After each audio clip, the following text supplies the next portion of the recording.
Gibutyag na ang top 10 finalists sa Sugbo Negosyo Champions.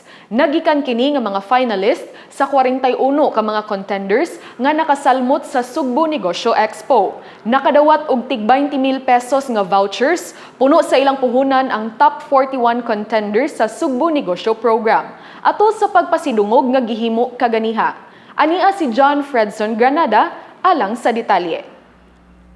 Gipasidunggan sa kagamhanan sa lalawigan sa Sugbo ang 41 nga Sugbo Negosyo contenders o achievers ug 7 ka most promising entrepreneurs didto sa Capitol Social Hall ni adtong Oktubre 14. Dili lang plaque of recognition ang ilang nadawat apan 20,000 pesos nga kantidad sa voucher nga gipangunayan og tunol mismo ni Gobernador Gwen Garcia. Atol usab sa maong kalihukan, gianonsyo ang Sugbo Negosyo top 10 finalists nga maswerteng hatagan og duha ka semana nga free mentorship sa Mandawi Chamber of Commerce and Industry kun MCCI.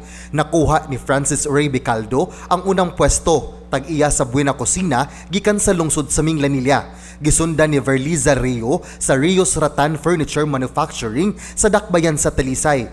Ikatulo si Lorenzo Ninal sa Kuko Hub, Cebu Coconut Byproducts Wholesaling sa lungsod sa Pinamungahan.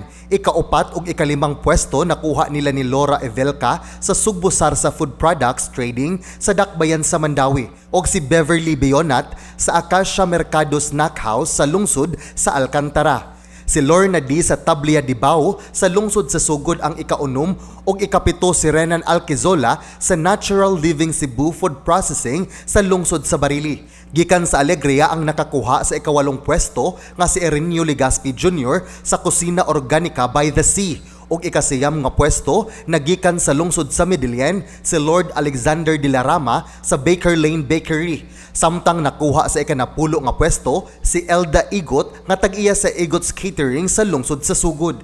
Kahinumduman nga ang 41 ka top contenders gihatagan og gigayon nga mag-display sa ilang produkto ug mga serbisyo pinaagi sa Sugbo Negosyo Expo nga gipahigayon sa SM City Cebu ni adtong Oktubre 1 hangtod 3. Ni adtong higayuna adunay mystery shoppers nga maoy naggrado sa kalidad sa ilang produkto, visual merchandising ug customer service. Nakadawat usab og voucher nga nagkantidad og 10,000 pesos ang 7 ka most promising entrepreneurs. Dili kwarta ang atong ihatag. Coupons nga inyong ma-redeem sa atong mga partner merchants. And I hope that this will help you makatabang og pagpalambo, pagsamot sa inyong tagsa-tagsa ka mga negosyo. Kaya ang Sugbo Negosyo Program, programa sa Sugbo, alang sa mga Sugboanon, tabang gikan sa mga gamhanan sa probinsya sa Sugbo, tabang sa mga Sugboanon, aron ang mga Sugboanon mutabang sa ilang kaugalingon. Ang maong top 10 winners mubalik sa 0 ang ilang score kay ipaubos na usab sila og lain nga proseso diin pilian ang top 3 champions nga i-anonsyo sa sunod buwan. So this is how we do it over here in Cebu, the #1 province of the entire country, because we can never, ever settle for just a better Cebu. We're already the best there is in the entire country. Only the best for the Cebuanos. They deserve nothing less. And so we move on. Cebu moves forward. Cebu moves upward to greater heights of progress and development because Cebu is #1. John Fredson Granada, Balita sa Sugbo. Samtang alang sa COVID update dinhi sa lalawigan sa Sugbo. Mikunod na sa tulo na lang ka mga digits ang mga kaso sa COVID-19 dinhi.